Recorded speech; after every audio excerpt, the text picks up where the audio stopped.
Welcome to RealGM Radio. I'm Wes Goldberg. I'll be joined by Dakhil here in a second. One of my favorite guests to have here on RealGM Radio. We're going to whip around the Eastern Conference. We're going to talk about the very top with the Detroit Pistons, the Toronto Raptors, and the Miami Heat. That's right. Those are your top three teams in the Eastern Conference right now. We're going to talk about whether or not we're buying them as teams that can actually come out of the Eastern Conference. We'll talk about what's going on with the Knicks, what's going on with the Cavs, what's going on with the Hawks, and whether or not there's a Trae Young trade that makes sense, or whether even they have to trade Trae Young, or if everybody's just too early on all that stuff. We get to a ton of topics. We'll talk about the Orlando Magic a little bit and some other teams. Mo is great. He's a must listen, a must watch on all the things that he's doing. Like I said, one of our favorites here on the program. Let's jump in.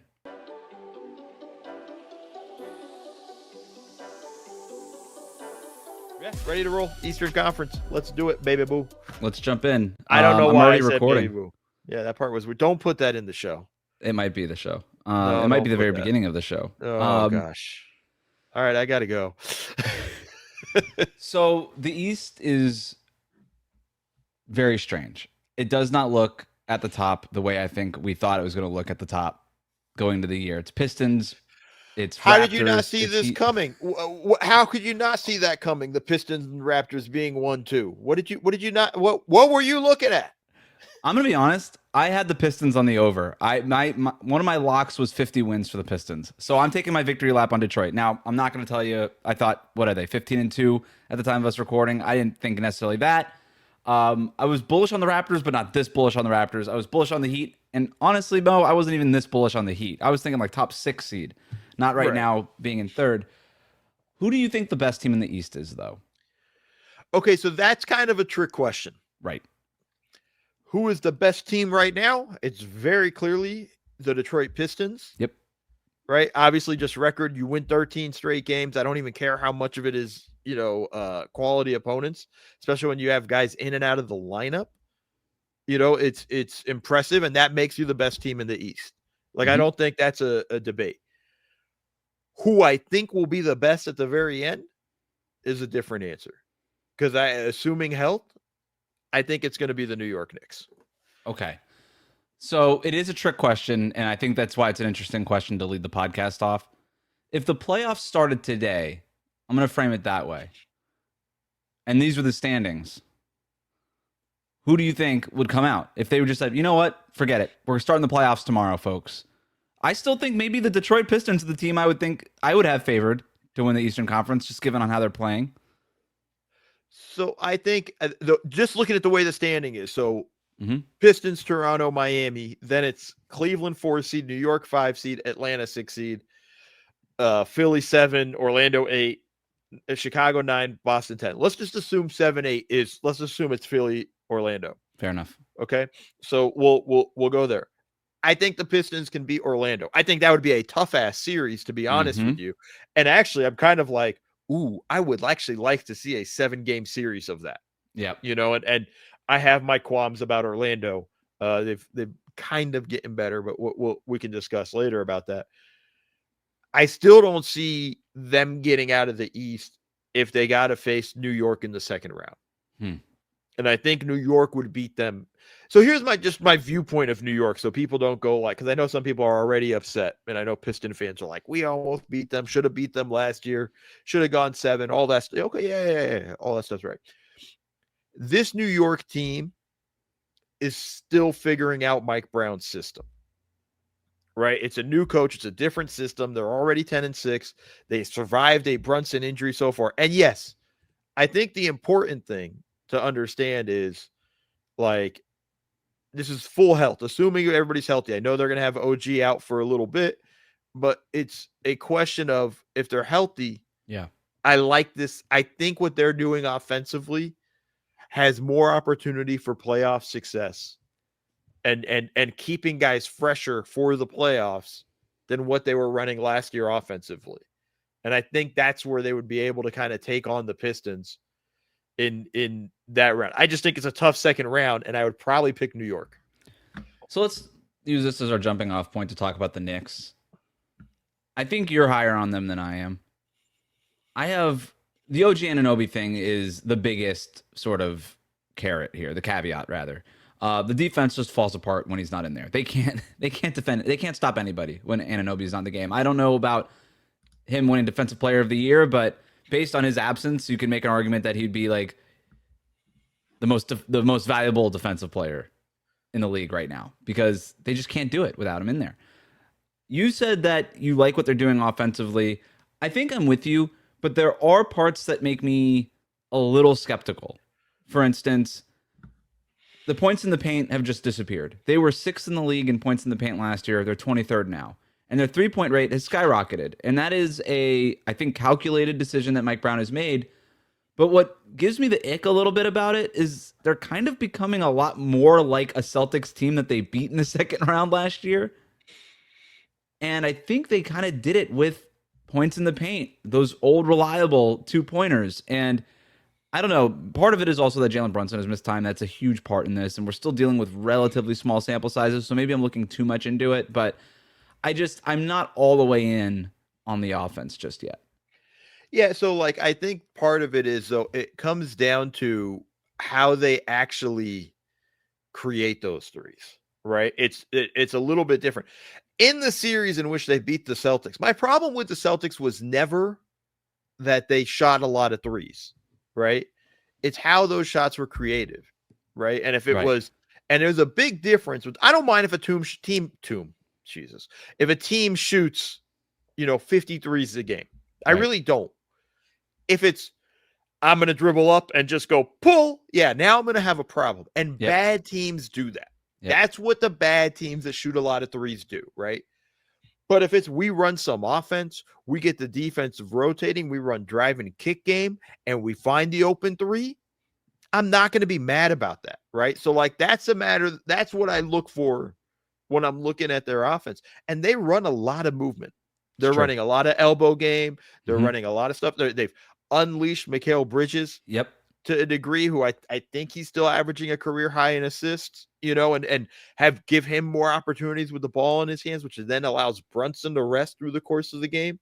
Because like the old style with the Knicks, it was all on Brunson, which is fine until he got tired in the fourth quarter, right? And that's if he was fully healthy, and that is where you kind of can run him down, and then a team like the Pistons can pressure him full court. Let's start wearing him down, kind of like a boxer working the body. And in the fourth quarter, he won't have legs. Like there's a little bit, the offense is more democratic. Yeah. And teams figured out the Brunson Cat 2-man game. Yeah. Basically, well, they would just put a small, they would just put they wouldn't use their centers. Right. They put the wing on Cat, and then that was it. I think I'm with you, and I think Bridges is really underrated in that elbow area in terms of his decision making and his 2 dribble pull up, kind of what he can do in that area. And they've unlocked that, right? That was not part of the Knicks offense. And I just remember watching them, I think in the preseason, it might have been their first preseason game. And Jalen Brunson went to the corner and Bridges ran a pick and roll in the middle of the floor, probably with Towns, but it could have been somebody else.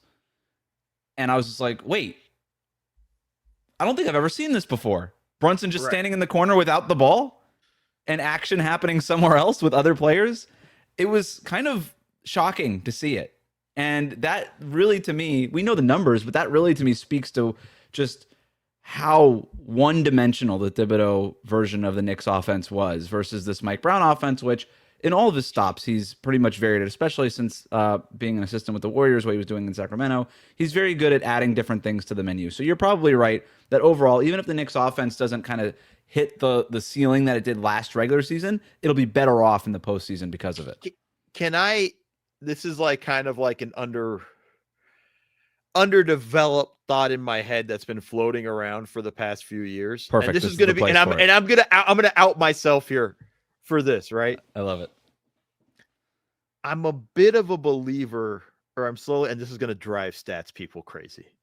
I'm beginning to believe more and more offensive rating is bullshit in the regular season. Right? Like, apart from certain times, like we've seen teams that have had historically good offensive ratings, and I've hated their offense. Right? And then you get to the playoffs and you see offense doesn't really work in the playoffs. This is, it's, I think if you're just trying to win the race of like, we have the best offensive rating, great, but that doesn't necessarily mean you're going to win. And I mean, win at a high level. I mean, win at a championship, right? I'm not saying these teams with high offensive ratings are not good. They're really good. Some of them are great. But does this offense translate to playoff basketball?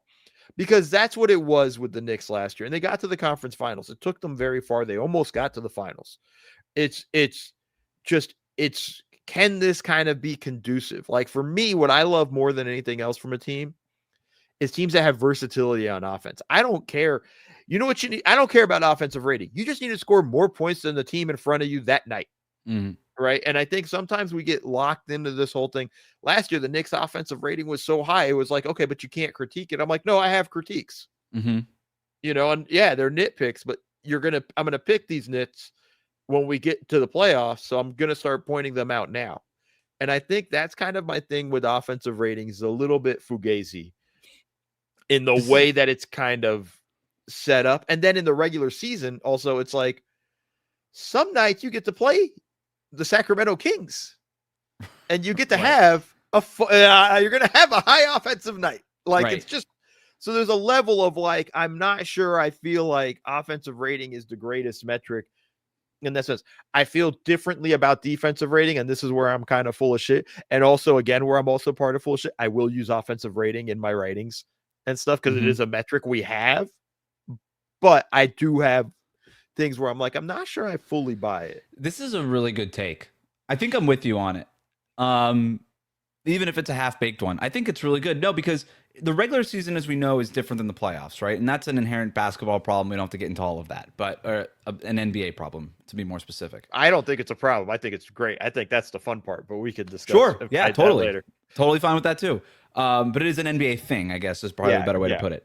But in the regular season, you just need the one thing that you do at a really high level because teams, because of the way the games are played and the schedule, you have a scout, but it's a really like know your personnel scout. Am I going under the screen? Am I going over the screen?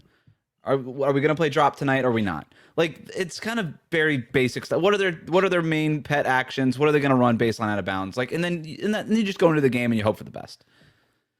In the playoffs, you have an opportunity to really dig in on the film and start taking things away, right? And when you start taking things away in the playoffs, and if you're a team that only has one thing offensively, that's where you get into trouble. But in the regular season, no defenses are trying to take, I shouldn't say that. Very few defenses in the regular season are actively trying to take things away from you. And I think that's why you can kind of just have that one thing that you go back to. So you have those heliocentric offenses where everybody says, hey, look, our offensive rating when James Harden has the ball, or when Luka Doncic has the ball, or Shea has the ball in their hands, is this. Why would anybody, or Jalen Brunson, to use the Knicks example, why would we give the ball to anybody else? Because that's not going to be the case in the playoffs, and you got to prep for the playoffs. Well, it's just, so I think that the idea of it, like my thought always, and for those that don't know my background, I was a video coordinator. I did this playoff prep stuff. My philosophy always was, and I wanted to coach in the NBA. My philosophy always been, if I ever had my own team, my first thing is regular season is all about prepping for the play.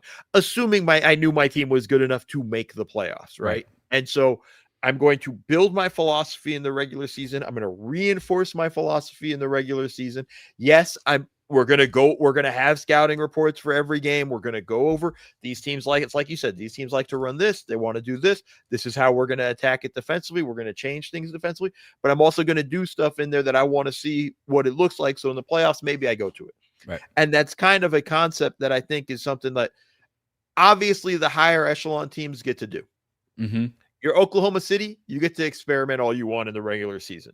You're Denver, you get to experiment. Right now you're Detroit and you're killing it, you get to experiment, right? Like you're going to be in the situation where you're going to be in the playoffs. I think the element though is when the problem when you get to the playoffs is exactly that, right? This is why I used to never buy in on those Giannis teams early on. Because like they only play one way, and once you figure out a key, you have to be able to stop it. Yep. Because if you can't stop it, don't matter. Right. The team's not versatile. If you can't stop the one thing, you're screwed.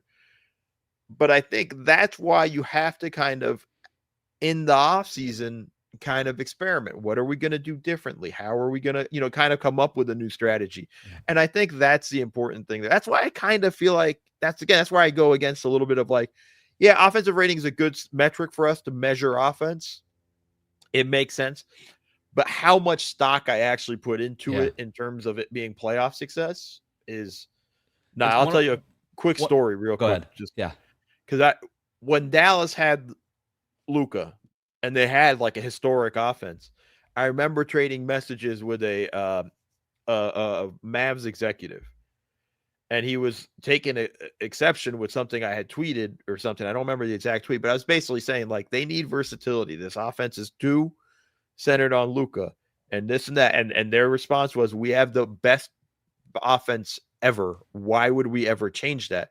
And my response was, in the playoffs, you're going to need more movement. I've seen it 1,000 times. You're going to need something else. And you're going to need to be able. Pitchers have more than one pitch, right? You need to have more than one pitch if you're in the NBA in the playoffs. You need to be able to go to other stuff. And I think that's important. And by the way, and this is how crazy I am, and you guys, and I'll give you the area where you can say Mo's an idiot. This is how I felt about the Thunder last year. Just nobody was able to stop Shea. Yep. You were on you were on this show and you said, I have concerns about their offense. It didn't matter. Nobody was able to stop. Nobody was able to really stop Shea. Jalen Williams had that big game in the finals. And that in a 7-game series, that one mattered, right? Like, so to your point, like it did take, there was a big Jalen Williams game that was needed in that final series. But there's also another aspect of this. Their defense was so freaking good, it didn't matter. Right. You and I could have been on the floor for them offensively.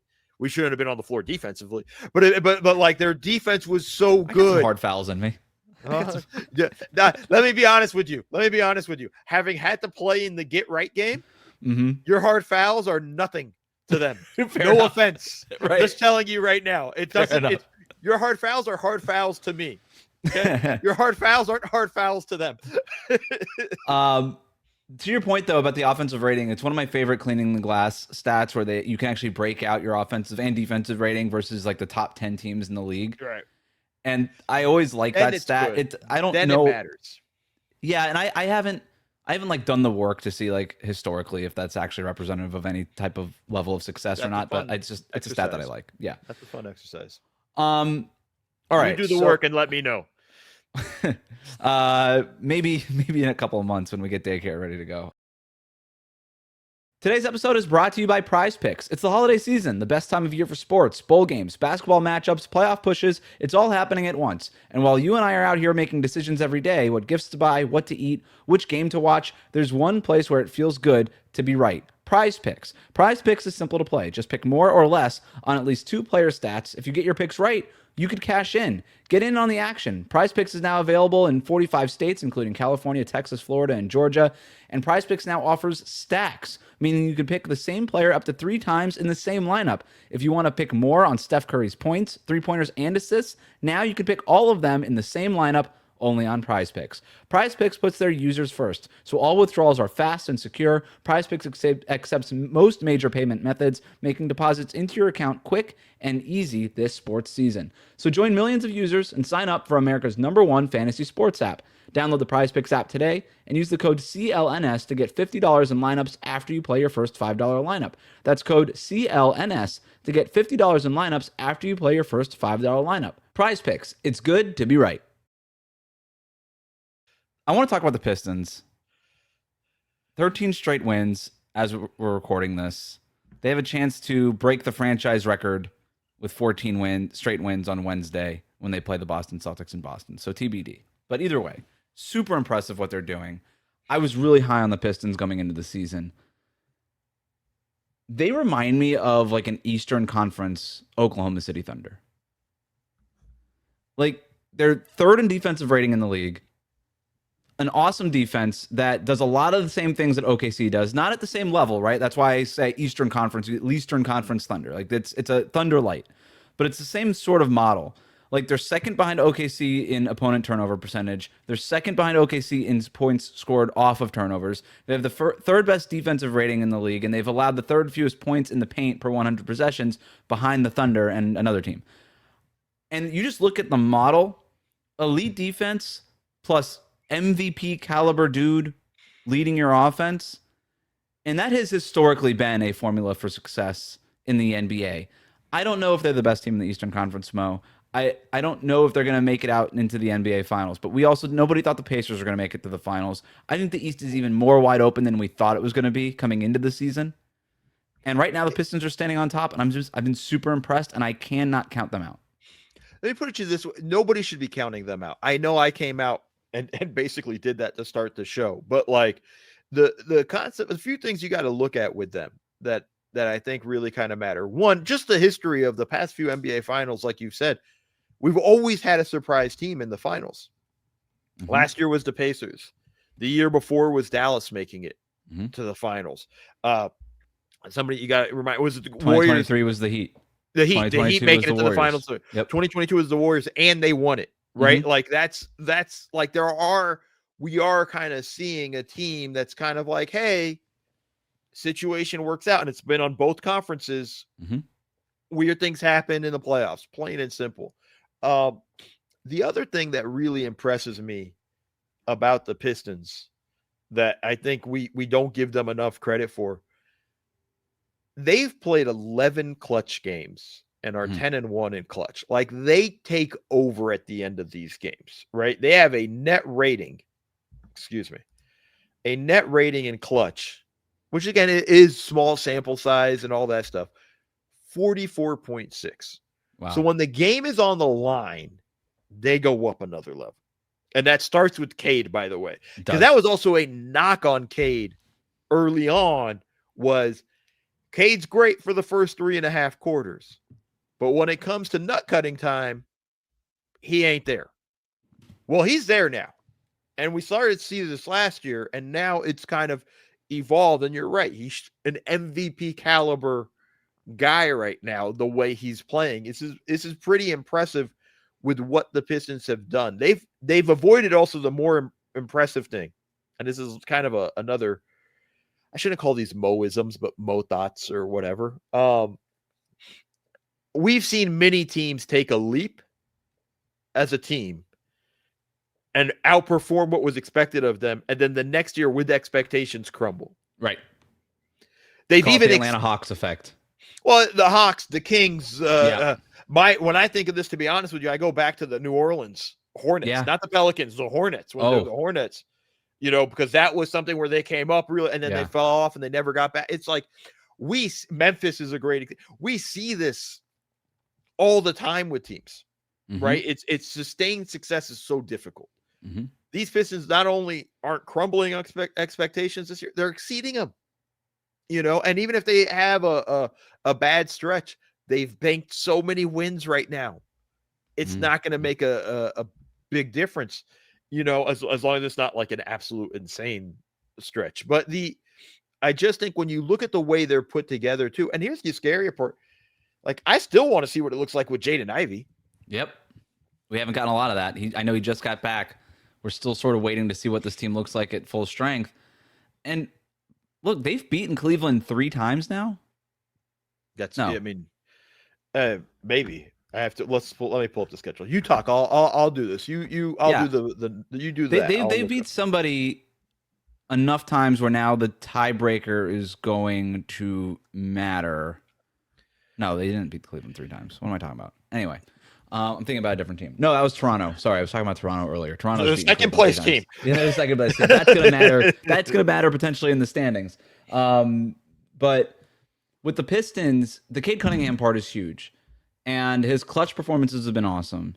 And the pull-up 3 has been such a part of his game now. And he's been working on this forever, but it's really, you're starting to see it over the last couple of years. You're starting to see the results of the work that he's put in. But it's also just the control that he plays with. It's the intensity that he plays with. Him and Scottie Barnes, while we're at it, we can just kind of talk about both of these teams, I guess, at the same time, are showing a level of emotion on the court and explosiveness on the court that, not to do too much of the vibes stuff here, but I'm going to do it. Like that's when you're hitting that higher plane, right? When you're able to have fun on the court and talk trash and do all these things. The reason we inherently like all of that stuff is because players are just hitting another level when they're there. They're not so focused on just doing the right thing possession to possession. They actually can expend some of that energy in blowing a kiss as you're high stepping to a dunk in Scottie Barnes' case, or in Cade Cunningham doing a little bit more trash talk than we've seen the first couple of years of his career. That stuff to me really matters. And when you start seeing that, and now there's sort of the emotional kind of barometers of their team, players follow that, right? When Scottie Barnes is into the game, now the Toronto Raptors are a little bit more fired up. And Barnes, the level of leadership that he's showing in Toronto in terms of being a fiery competitor on the court and holding his teammates accountable, you always see Scottie Barnes talking and pointing to his teammates and doing all this. They haven't had that in Toronto since Kyle Lowry. Like, they haven't had a leader like that in a long time. And for Detroit, heck, I mean, this is a team that would make the bad boy Pistons be very proud because they're in the mud. They're defensive. They're just going to get into you. The snot factor for them is off the charts. And it's not always pretty, but they're getting a lot of wins to your point, Mo. I don't really care what the offensive rating is. You got to just score more points than the team in front of you. And Detroit does a really good job of that. Yeah. And I think so, like looking at first, kind of Detroit's side of it, it's a physicality when you go to play them. And this is something that I think has been starting the past few years with guys like Isaiah Stewart, Holland, Duran, all Ron those guys. Holland is a motherfucker. And I mean that in the nicest way possible. That guy will fight on your team yesterday. Yes. You want him on your team. Like, that's not even a question in that regard. I think the other thing too with the Pistons, and to go to your Cade Cunningham, and this will transition to Scottie Barnes, there's also a level of confidence and belief in themselves that allows them to do this. Right. It ain't now fake. It's not like, I'm not sure I'm the guy. It's, I know I'm the guy. Mm-hmm. And I don't want to do the I'm him thing because I hate that. But like, I know that I'm hitting where I'm supposed to go. I know where I'm better than I'm stepping on the court, and pretty much every night I believe I'm the best player on the floor, and I actually am most nights, right? I have the capability of being that on most nights. And that's the same thing with Scottie Barnes, where you're beginning to see that confidence, and that allows your leadership to grow and become that guy and be more vocal with your teammates and on their ass when they screw something up and things like that. Like, I like where I was low on the Raptors. I'll be honest. Like, I didn't expect this coming. I thought their offense, the ball was going to stick way too much. I thought it wasn't going to move. I said, you have 3-4 guys that are ISO players that I don't really trust to really get you going. I've been blown away with what they've done. They play fast. They play fast in the half court, which is something I absolutely love. They look to push in transition. They look to kind of be aggressive. Defensively, they're great. They're all over the place defensively. Long, lanky. The game-saving block. They had 2 game-saving blocks against the Charlotte Hornets probably about a week or 2 ago. And it's impressive when you watch the way they fly on the court. And I think that's a credit to them, kind of saying, like, this is who we're going to be. Players have bought into the coaching, and it's paying off in the way it's going. And then you have a guy like Barnes who is taking that leap forward. And you're saying, like, okay, this is the Scottie Barnes we've been waiting for a long time, and I wasn't sure we were ever going to get it. I knew the talent was there. I didn't know if we'd actually ever see it. So I was a big Barnes fan coming into the draft. And then over the last few years, I've been like off the side, kind of just selling some of my Barnes stock. I'm like, I don't really know. I'm kind of trying to hedge a little bit on this. I'm regretting all that stock that I sold. He's not even taking this huge leap in terms of scoring or anything like that. I don't even know that you'll see it on box scores. Like, his true shooting is higher than it's ever been, but like, whatever. You're just seeing him connect it on a possession-to-possession basis. He's figured out his game. He's playing with pace. He's playing well with a physicality that we've never seen from him, where he's mean. He's 6'8". This is the first year he's played like 6'8" consistently. Yeah. He's played 6'3" for most of his career up until this point. He's using that height. He's putting his back into guys. When he's got a small on him, he's really quick to get into that decision and make that decision to get into the post. Even with the 3-point shooting stuff, he's not going to be respected from outside probably ever in his career. But if the ball gets swung to him and he sees like a little bit of a driving lane, he's going to, and you're playing off of him, he's going to go, and he's going to go at you fast, and he's going to use the officiating has this new policy on like the straight line drive stuff, and he's like, heard, and he's going at it. Right. He's probably one of the players, him and like Jaime Jaquez Jr., the guys that maybe taken advantage of that the most this year. But I've just been so impressed with him. And then to your point about the Raptors offense overall, I was talked into it by Esbar and Henny when we did our division previews. He was like, "Look, I think this is going to work a little bit more." I was like, I'm trying. Like, I want to drink the Kool-Aid with you, but I'm not quite there. He was right, man. Like this team, like what Darko is talking about with the quick decision making. Everybody super unselfish offensively. Everybody's setting screens. That's the thing that sticks out to me when I watch this Raptors offense. Nobody's above setting a screen. Brendan Ingram included. Nobody. Emmanuel quickly has set a screen. Like nobody's above setting a screen, and you never really know who's going to be setting it. And I don't even know if they know who's going to be setting it until they set it. It's super just like pop, pop, pop, bang, bang. And they lead the team in, they're tops in the league or near the top in the league in passes, in cuts, in shots off of screens. And all of that makes sense when you watch this offense play. Everybody's super willing, super unselfish. The ball movement is great. And I think that's some of that stuff that can make up for that lack of spacing. Now, that said, the starting lineup, still not awesome. But their depth is so good that they almost can get into these like matchup based sort of mix and match lineups that they get into as the game goes on. Like Grady Dick, we need you tonight. He goes in for RJ Barrett or whoever, and all of a sudden stuff is clicking. Colin Murray Boyles has had moments. Mamu Shveli has been awesome for them. Jamal Shed has given him really good moments. Jacoby Walters, who I was really high on going into the draft, is starting to get some minutes. Like there's just a lot of dudes that I like on this roster. That's the thing. They got a lot of good guys and young talent on their roster. I think, Mamu was an underrated signing because I don't think most people realize how good he was because he didn't get a ton of minutes in San Antonio, but when he did, he usually had a spark, and flashed some stuff. Grady Dick is coming along great. He's got the Isaiah Hartenstein award of backup center who's like, he should play more. Right. No, I mean, for sure. And it's you have that. You have Grady Dick, who's developing nicely. I love Jamal Shed because when he comes in, man, first off, just built like a tough-ass bulldog. And the way he defends is that way, too. Like, I love all that stuff. And it's not like, okay, he comes in and does it defensively but sucks offensively. No, he creates offensively. Like, I love all this. They got a lot of depth and talents. I think Colin Murray Boyles is going to be really good. Yeah. It's going to take a little bit, but I think he's going to be really good. He's already thinking the game at a high level for a rookie. And he's fast. I actually want to say this. All the rookies are. I've been doing these videos on Offside platform and app that I'm working with, and I do these rookie check-ins. And I'll be honest, I'm impressed with the feel of the game all these rookies have had for the most part. That's a tangent. But in general, like, I love the way the Raptors play, the way they're going. I also love the fact that it's on both sides of the ball. Mm-hmm. We're going to play hard offensively. We're going to play hard defensively, and we're going to put you in bad spots. Like, I'm excited for that. It does have a ceiling for me. Yep. I think when we hit to the playoffs, it does have a ceiling. One, you're not going to get as much transition. Two, a lot of these guys don't have a ton of playoff experience and have a lot of great history in terms of runs in the playoffs that I think it'll be interesting to see how that kind of plays out for them.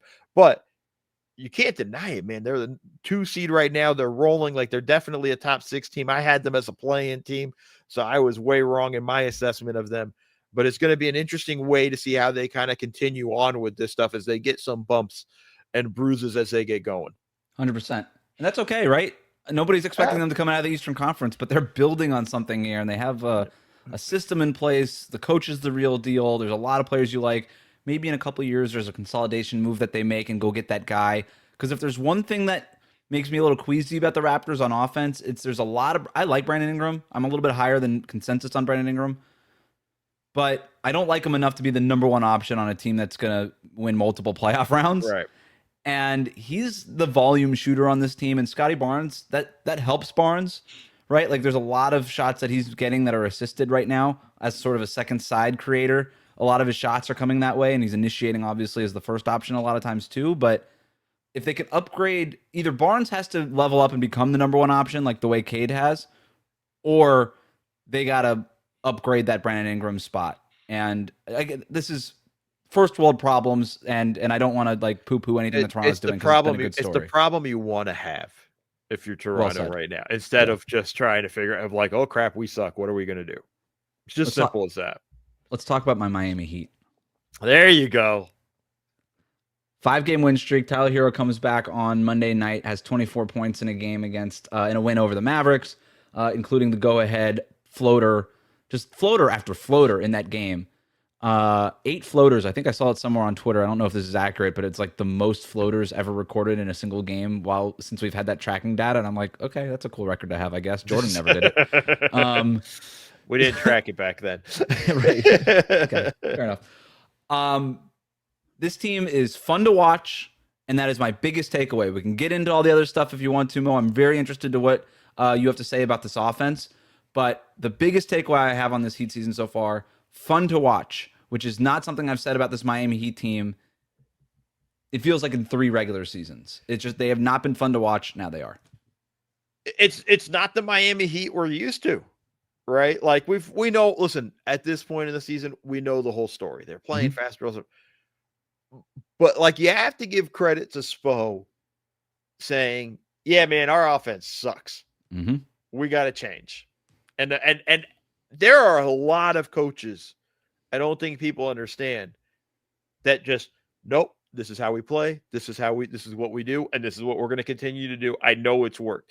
And honestly, if Spo said that, would any of us argue with Spo?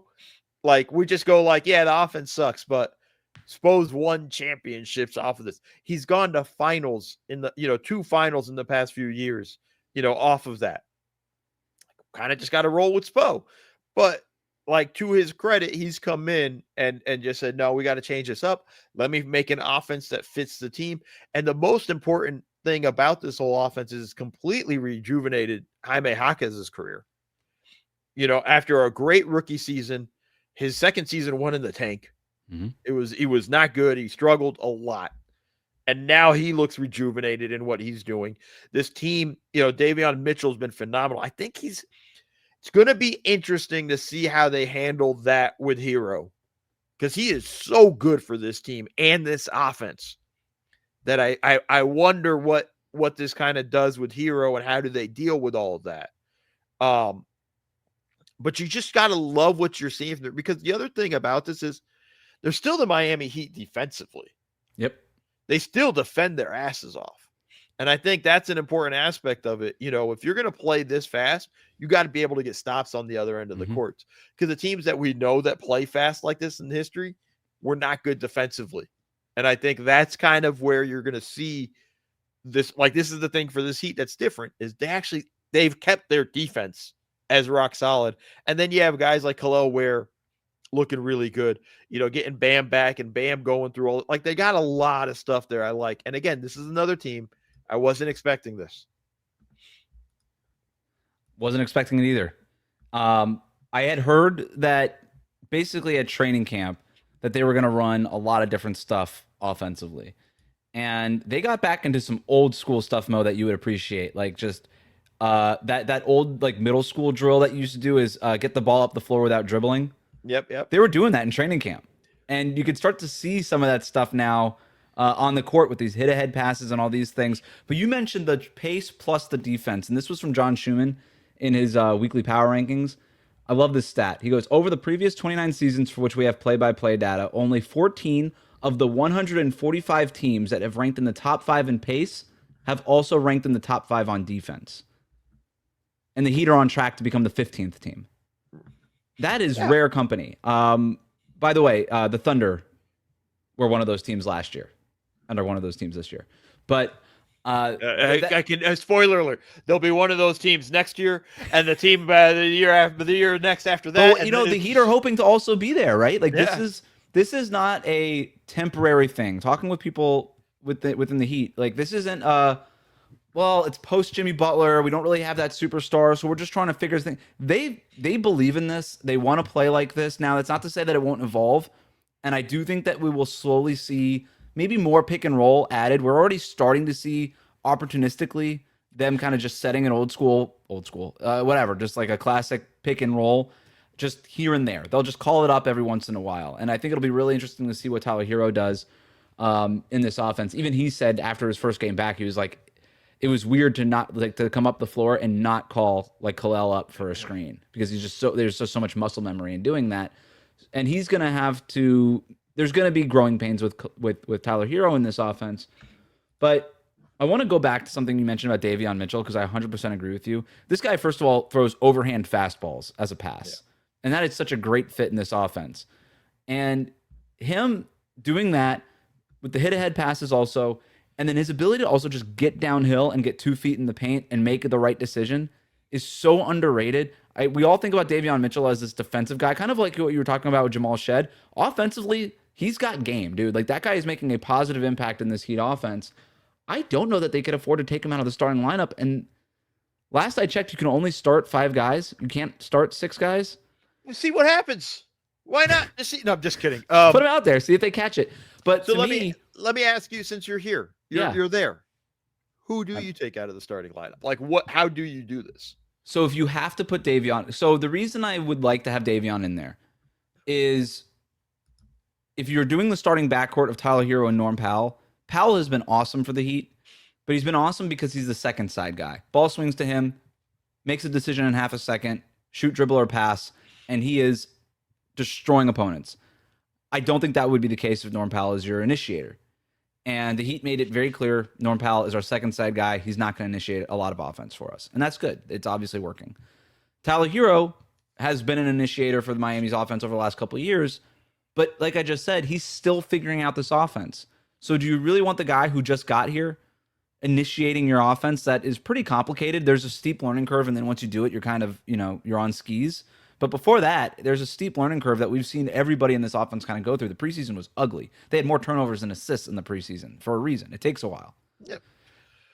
But that's the preseason. Now we're in the regular season, the games that matter. So all of that to say, do you just deal with the growing pains now? Or do you say, Davion's been really good in this role.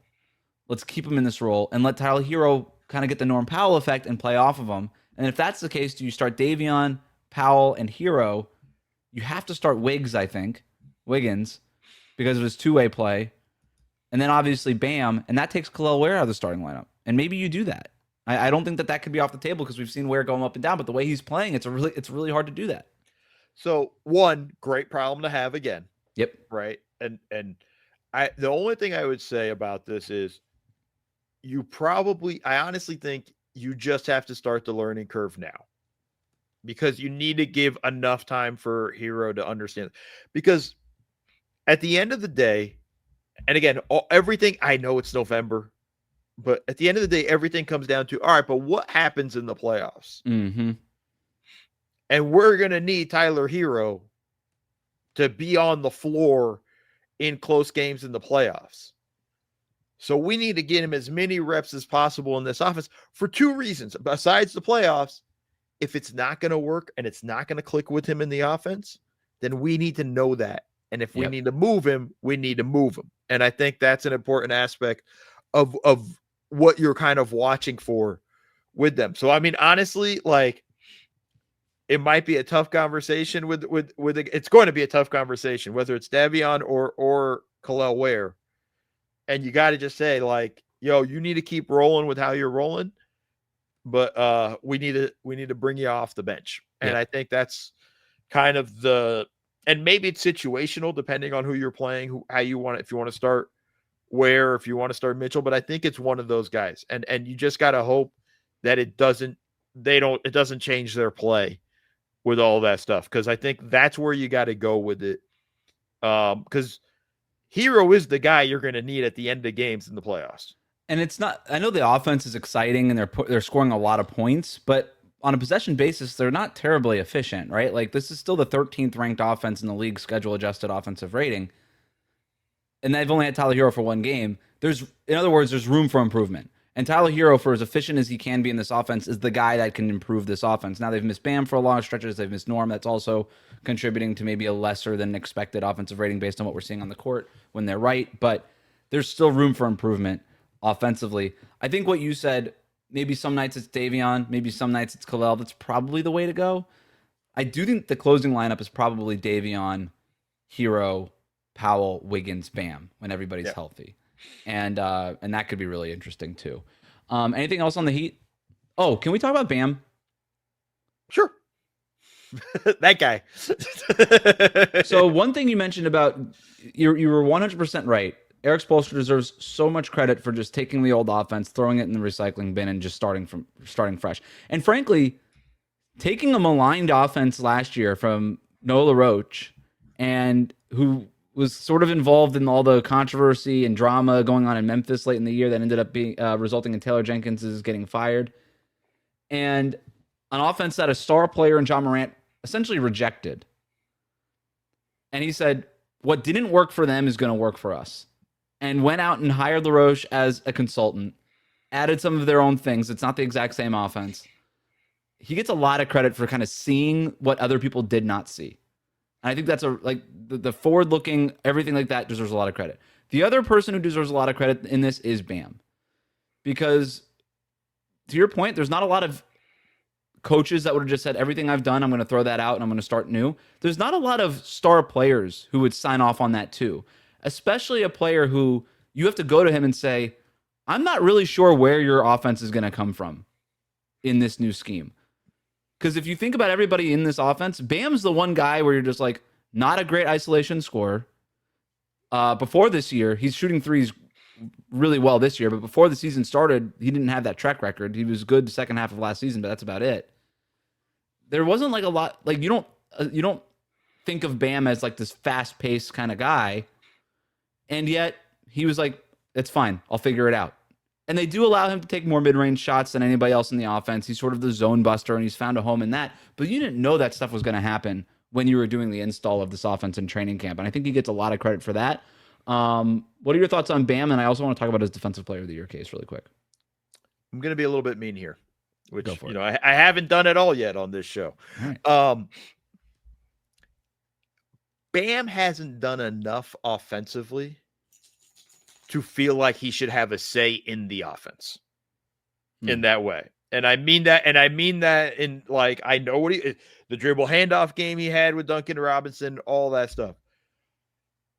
We have never looked at Bam as like offensive dynamo. We said that's right, and we're gonna talk about him. Great defensively, can help you on offense, but it was never a, hey, if you run your offense through Bam Adebayo, you're a playoff team.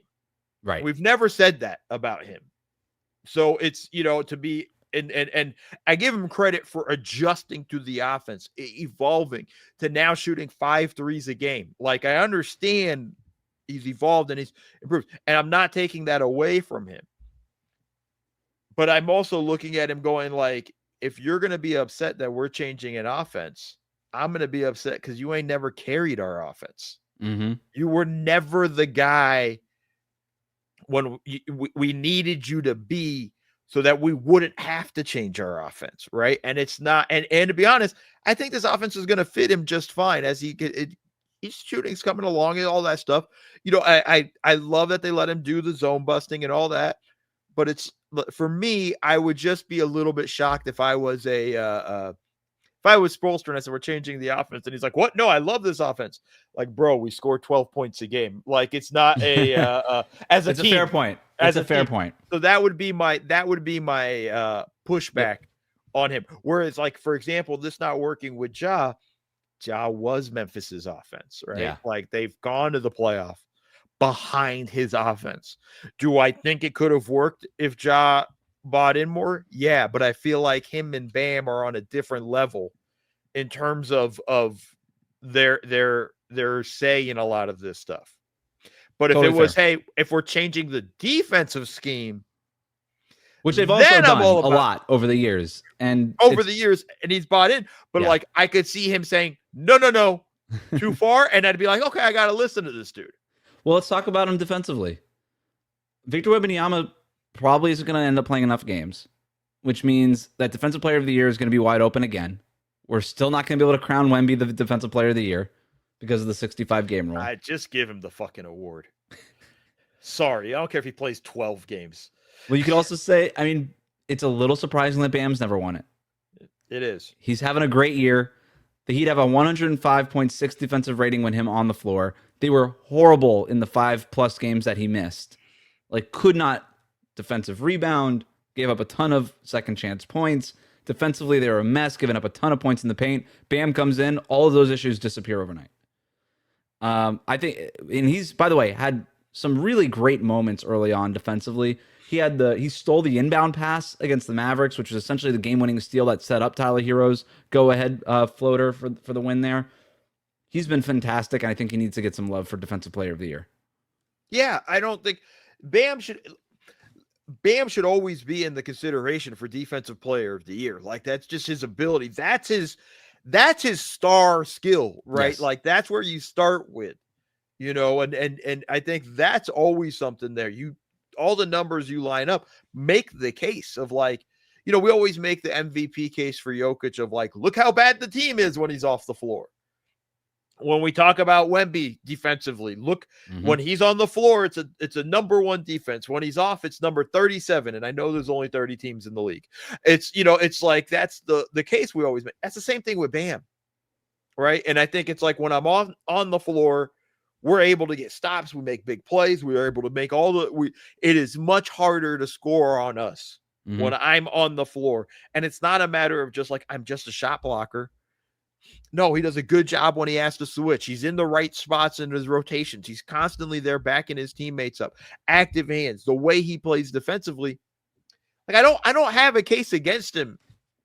And the only thing, it's just like, I don't care about the 65 rule thing. Just give it to Wemby. I'm being mean, but, like, yeah, when Wemby doesn't qualify for the award again, which is also sucks, I think you got to look at it and it's a difficult race, but this might be the year he actually pulls it off, because I don't think anybody feels confident about Draymond. Rudy Gobert's defense has fallen off. It's gonna be the chance for him to actually win the award. And I think that's, he's got to keep up defensively with what he's doing. But this Heat team, again, this is what I talked about. This all worked because their defense stayed solid and stayed the same. And what I mean by that is tough as shit. And I think it's a new version of the Heat, right? The whole best conditioned, most disciplined thing. In the 90s, when Pat Riley is coining that term, that means bigger, stronger, tougher. But that's not what the NBA is now. Best conditioned is being able to run up the floor and keep up this pace. So it's a very different, we've never seen the Heat play like this, but it is still sort of that whole ethos of, hey, like, we're just going to run harder. We're going to play harder, and we're going to do it for longer. And you're just not going to be able to keep up with us. So I think that's really interesting. Yeah. I mean, it's just that simple. What we got next? All right. I'm going to let you take it here. We're kind of going long here, so we could kind of speed round the last couple teams I want to talk about. But Cavs, Hawks, Magic, you choose our adventure. Let's just go in order. Let's just go Cavs. Okay. I really don't have much on them. I can't figure them out.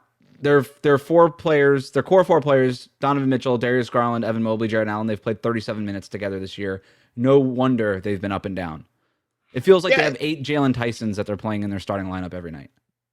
The thing with them is they're an incomplete in terms of where they're at right now, but also they know what they are from last season, right? Like, they understand how they got to play. They got to just be healthy come playoff time, not fall too far in the standings. And they got to pull off some. That was a big win for Toronto last night, beating the Cavs again. And I get it. No Jarrett Allen, no Mobley, or I'm sorry, Garland. Mobley's got to be my biggest concern is, especially in that game, Mobley only gets like 6 shots, not aggressive enough. Like, that's where I'm going to be. Yeah. If I'm going to be harping on the Cavs, I'm watching Mobley. Mobley took a leap last year, and we're not quite seeing it this year. And it's fine. Development's not linear, folks, right? It's up and down. It's incremental sometimes and small stuff that we can't see. But he's not what he was last year, is what I'm worried about. And I think they need to get to that, because that will stabilize them. Yeah, because Cavaliers Mitchell. Yeah. Cavaliers people were talking about Mobley. It's like, hey, could he be one of the top 10 guys in the league this year? I mean, those were the expectations because they were assuming that linear development, and he's just not been there. It's a little Bam-like, right, where you're just like, can't you do more offensively for us? But fortunately for the Cavs, they've got Donovan Mitchell, who's basically, with Garland out, with Max Strus out, which has really hurt them in terms of three-point shooting overall and spacing and stuff, with guys in and out of the lineup. Mitchell's been awesome. He's just like, all right, whatever we need, I'll just up my usage rate, and I can just I could score to scale. Like, what do we need? Okay, I could fill that gap, no problem. But you'd like to see maybe Mobley backfill some of that stuff too. One interesting note that I am finding with Cleveland here, and this to me is not an injury thing. A lot of games they're closing with Mobley and not Jared Allen. Like very rarely do they have both of them on the court at the same time to close these games. And I don't know if it's the right or the wrong decision. It's just an interesting one. And we know that Kenny Atkinson is going to tend to default to shooting. When given the chance, defense or shooting, he's usually going to go shooting.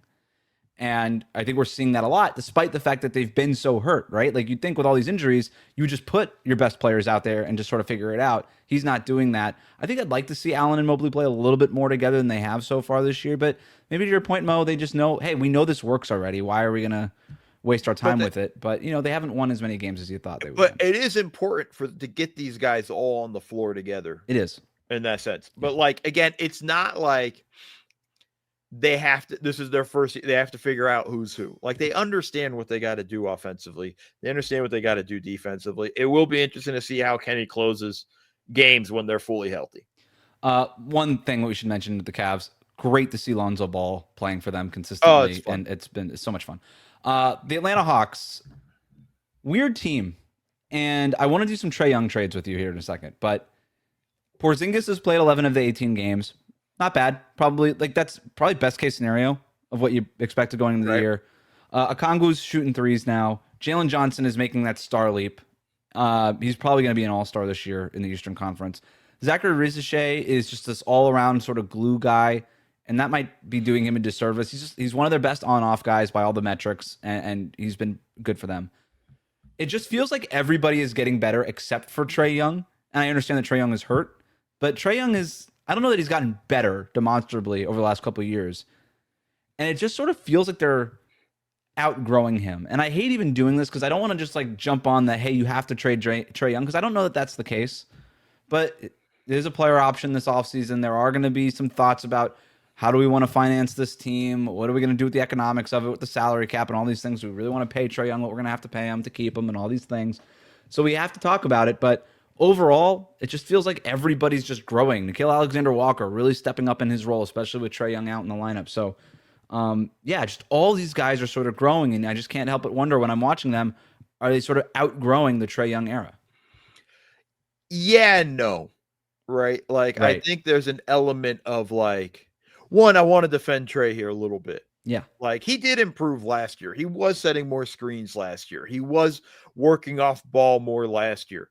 I think there was more of that element there with that. I think there's an area where he understands now what he needs to do, and he's buying in on Snyder's offense.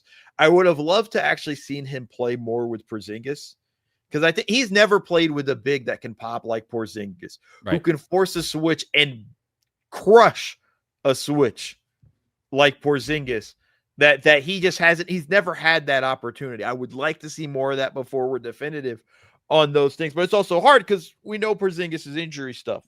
I think the other side of it too, and this is where I worry about because the Hawks have been great without him. They're playing great basketball. Jalen Johnson, everything you said about the guys are awesome. Dyson Daniels, a little bit of a regression, but again, development, not linear. At the end of games, they still need Trae Young, right? Like they need the guy that's going to go. And I'm not saying this without having watched this team in close games. They have too many offensive possessions at the end of games where I'm just like, like there was, know, and maybe that's a growth area where Jalen Johnson has to get better at. Look, everybody beats Charlotte. Apparently they just beat Charlotte, a few nights ago in a very close game. But it's like, that's Charlotte. When you're playing the better teams, it's going to be tougher. Like that's where I feel like Trae Young helps. You still don't feel totally comfortable with Jalen Johnson, as good as he's been with the ball in his hands, making decisions in crunch time. With Trae Young, you feel a lot more comfortable with him in there. The question for Atlanta is, okay, do we want Trae Young making those decisions a year from now and a year after that and a year after that, or do we want Jalen Johnson to eventually become that guy? The good news for Atlanta in this is that, hey, we have New Orleans pick next year, right? Or the better of New Orleans and Milwaukee's pick next year. Yep. Like we odds are going to have a top 5 lottery pick that we're going to add to this. So it's not like if we trade Trae Young, we've completely blew it. You are resetting the timeline, right? Like with Trae Young, you leave the door open for a run through the Eastern Conference Finals. I do think if you get rid of Trae Young, that goes away this season. Oh, for sure. But maybe that doesn't matter. That's the calculation the front office has to make. But that's the long-term view of it. When you look at it this season, I think it's let's play it out. Yeah. And see how it goes. Like I wouldn't trade Trae unless I get a great offer, which I don't think they will. Right. Unless you get a great offer for Trae Young at the deadline, I'm not moving him. Yeah, I'm with you. I'm 100% with you. I think we're a little too hard on Trae Young. We kind of lump him into this LaMelo Ball, John Morant thing. I don't think Trae Young is that. No. He's not without his problem areas, right? But he's not that. So I would play it out the same way. I would just, hey, let's see what we could do in this offense. We're kind of still in the data gathering phase of whatever this is, and it's all good data so far. It's been good data. Let's keep figuring this out. That said, it wouldn't be a basketball podcast if we didn't have some fake trades. So I have some fake Trae Young trades. Okay. I have 4 of them for you. Go for it. First one is not a specific one, but is there a Zach LaVine swap with Sacramento that makes sense? No. There's not in the sense of like for Atlanta, it doesn't make sense in having Zach LaVine on your team. With the spacing. Why would I take the ball out of guys' hands I need to develop? Fair enough. Like it just doesn't listen for Sacramento. It doesn't matter. Makes sense. Doesn't make sense. We're all just dumping Sacramento in that sense. But yeah, I don't see Atlanta doing it and taking the ball out of Jalen Johnson's hands. If you're trading Trae Young, you need Jalen Johnson to develop. Yep. Portland for Scoot Henderson and Jeremy Grant. And by the way, maybe there's picks and stuff involved, whatever. Yeah, we're not going through the whole deal, but like just the core parts, the bones of the deal. Scoot Henderson and Jeremy Grant for Trae Young. I don't think Portland does it, but I like the idea for Atlanta of like, okay, so like Jeremy Grant, off the bench role player type guy. How much time does he have left on his deal? Is it like I think he's got like 8 more years left on this contract. It's it was also, and I text this to my buddies who are Portland fans. It was at the time the dumbest deal in the given out, and I still feel like it's the dumbest deal in the league. And he's playing great, by the way. Yeah. I understand that, but it's still like it's a tough deal to trade. But I like the idea of having Scoot there, kind of like you said, resetting your timeline, development, and things like that. And I think Quinn Snyder would do a great job with Scoot. I just want to see Scoot play. Yeah. I think I like the way he ended the season last year. I think there's a lot of promise there. I like the idea of Quinn Snyder being Scoot Henderson's coach than Chauncey Billups and now Thiago Splitter being Scoot Henderson's head coach. Because Snyder has a demonstrated record of getting stuff out of point guards. Clippers. What's the trade? It's for James Harden and Brook Lopez. The Clippers say, you know what? Whatever. We just need a new guy. Let's go get Trae Young as the face of the franchise. We can market this guy. We can do all the things. We can get him hooked up with some tree planting services that may or may not exist. And if you're the Hawks, you just say, we could take Harden. He kind of fits. And we get Brook Lopez as a third big behind Okongwu and Porzingis. Kind of like that as a bit guy off the bench. And we just sort of go for it right now in the East with Harden, and then his contract comes off the books in another year. Yeah, so again, this goes back to we take the ball out of Jalen Johnson's hands, so I'm a no on that side of it, right? Because now it becomes, if you want Harden, if you're going to have Harden, it's Harden ball. Plain and simple. There's not anything. You guys want to complain about Trae, not playing and working off. But Harden's out there. He's available. Like this Hawks team with Harden could be the number 1 seed in the East. No. And I'll tell you why, because you're thinking offensive, like it's got to come down to like what the offense will look like. You're not getting Jalen Johnson's leap, because that's going to be stunted with the ball in Harden's hands more often. Stagger him. The answer can't just be stagger him. Okay, because that's not enough minutes. It's right. You're right. Look, by the way, this trade is like, it's not too crazy that it might work. It's too crazy it won't work. Like it's too crazy for both sides. I actually kind of like it for the Clippers, but I'll tell you why the Clippers say no. everything they've done over the past year was we're going to have cap space in 2027. Mm-hmm. And if you make this trade, you have to re-sign Trae Young. I hear you on that. My counter would be, I kind of hate that for the Clippers. Like, I understand being patient and understanding, like, hey, the Kawhi, Paul George thing didn't work out. Now we have to exercise some patience. But 2 years is a long time. And if you've already decided we're pretty much not going to do anything of any value for 2 years, or we can go get that next guy, like, we don't have to deal with free agency and the what ifs of that in 2 years. Because what if we strike out? But we can just go, the question is, do they think Trae Young is worthy of being that guy, which we don't really know. But it's one of those trades that's just too crazy. But the reason why, see, like, you're right, but that's also not their thinking of, like, we're just going to be bad for 2 years, because they don't have their picks.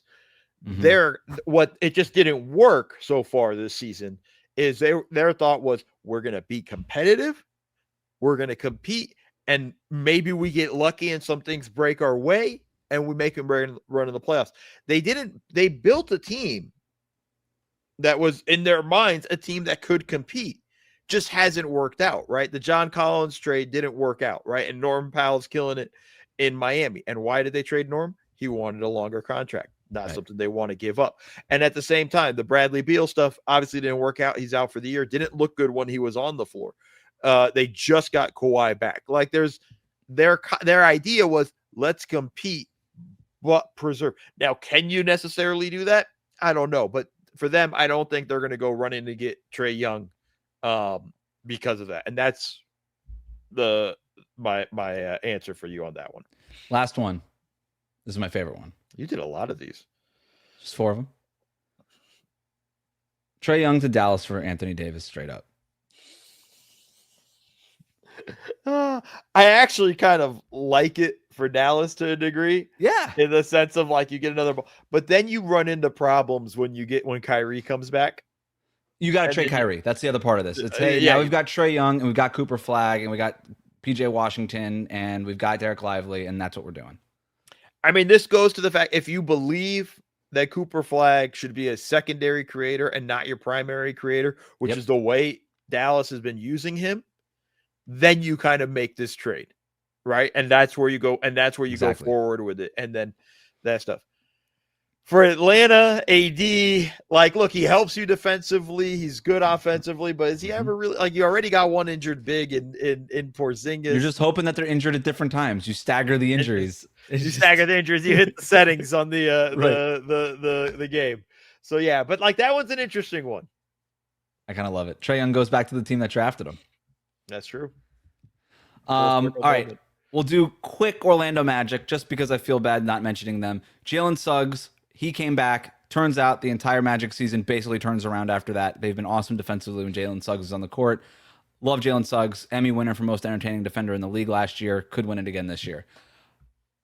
But Anthony Black, dude, like, he has been great. Phenomenal. Playing with confidence. Shook Gershon Yabusele the other day for a lefty layup. He's hitting step back threes. He's locking guys up defensively. When you talk about things that are happening now that matter later, Anthony Black developing into a real piece for them, that's going to matter. That's huge for them, to be honest with you. And I think that was the decision. They bought in on Anthony Black, and that's why they let Cole Anthony go. Right. Like, that's really kind of the way. And you got to look at it. You know, he had some big games for them in the playoffs last year. You know, they didn't necessarily win many of them, but, like, he had, like, a nice little run for them, right? Yeah. Like, when you look at his playoff numbers last season, average 15 points for them, like, he was fighting in that sense. So, like, that's a big development for them in that sense. And give them credit. They knew it then. Because they're okay, cool, let's bring him in. My only thing with them, one, their defense has gotten better, although last I saw they had lost to Boston and gotten their asses kicked. Their defense has improved. It started off terribly, which is something we weren't ready for this team. The thing that frustrates me is it still doesn't feel like Bane fits in yet. Yeah. And I'm where I've been hammering Jamal Mosley on this is, you had an whole offseason to put this season had to be about putting an offense together And as a coach, can you show that you can put an offensive system together? Or is it just, hey, I raise the level of our defense and hopefully the offense works out? Mm-hmm. Right? Like, they made that trade for Bane for one, doesn't hurt their defense, and it's supposed to lift their offense up. And we haven't seen it yet. And I haven't seen any real full creativity in terms of that. Use Bane as a screener to create mismatches and whatnot. Like, their biggest problem is Franz and Paolo are like size, so it's an easy switch for defenses when those guys screen for each other. It ain't that easy when you put Bane in there. Mm-hmm. Just run a 3-man action for all I care. But like, do something differently than just run elbow split game. And Right. that's the end of it. Like, you got to start. Like, I'm a little bit disappointed with the lack of creativity. It's early in the season. This all might change. But like, I was high on this team because I thought they were going to come in more ready on offense. And I've been disappointed with how it's looked. It feels like a bad college basketball offense where there's things that they ideally would like to run. They run it. It doesn't work. And then there's no second thing afterwards. It's just ISO after that. It's just ISO. And it's almost the opposite of Spo, where Spo was like, our offense wasn't working, and now Spo's just like not calling plays. He just installed some rules, and now you just go do the play offense in accordance to these new rules that we have. With Mosley, it feels like the offense isn't working. I have to call more plays. And it feels like they're just running way too much stuff, which sounds counterintuitive, but there's no creativity. There's no quick decision making. The players don't really feel like they're in control of the offense. And I think that's a problem. And I think they need to figure that part of it out. And you're right. Bane's got to be more involved. I also think they have a sneaky problem at center where imagine if they had Kristaps Porzingis. Like, just having that one guy spacing the floor inverted for Paolo and for Franz, it feels like that could open up some of those things for them a little bit more. And I just wonder if they like Wendell Carter Jr. a lot in that locker room. I get it. They love Mo Wagner. I get it. Like, and the Goga Batadze is awesome. Like, you can keep some of these guys, but do you eventually have to upgrade that Wendell Carter Jr. spot and the Mo Wagner spot when he does come back and just go get a guy who can add a little bit more dimension to this offense? Easier said than done, I understand, but like, yes, but it's go very trade for Mamu, tough. Yeah, it's very tough. It's very tough to do, right? Like, this is also part of the problem with the apron era that we're in, right? Because Paolo, big contract. Mm-hmm. Franz, eligible extension, extension eligible, right? Coming up. You have Bane's huge contract. You got to take care of Suggs. And in the way the NBA works, that's the majority of your cap space. And one of those guys is probably going to have to go at some point. So, like, you're in a challenging situation when it's like, because that piece ain't coming in easily. Like, you need Wendell Carter Jr. to be 15% better. You need 15% better Wendell Carter Jr.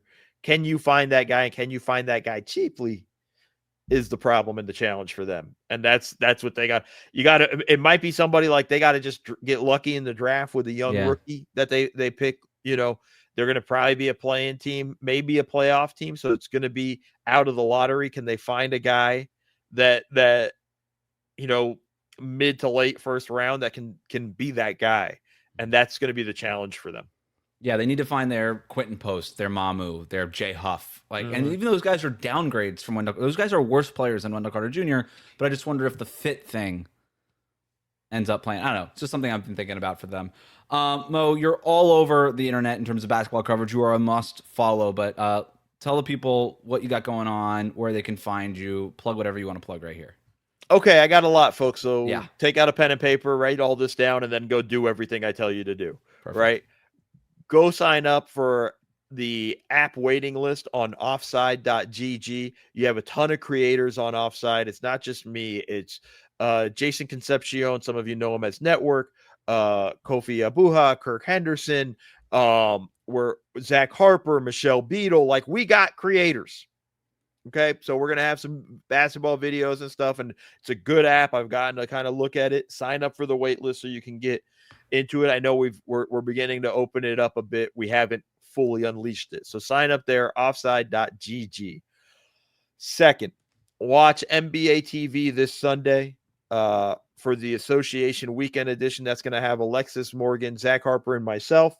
We're going to do a whip around the NBA. and just ultimately have fun. We have a fun segment called the Poster Room at the end of each show, so that's always a good time. Third, listen to my podcast, the Double Dribble Podcast with Jared Dubin. Make sure you write that down, subscribe, rate, review. After you're done listening to this one, Yep.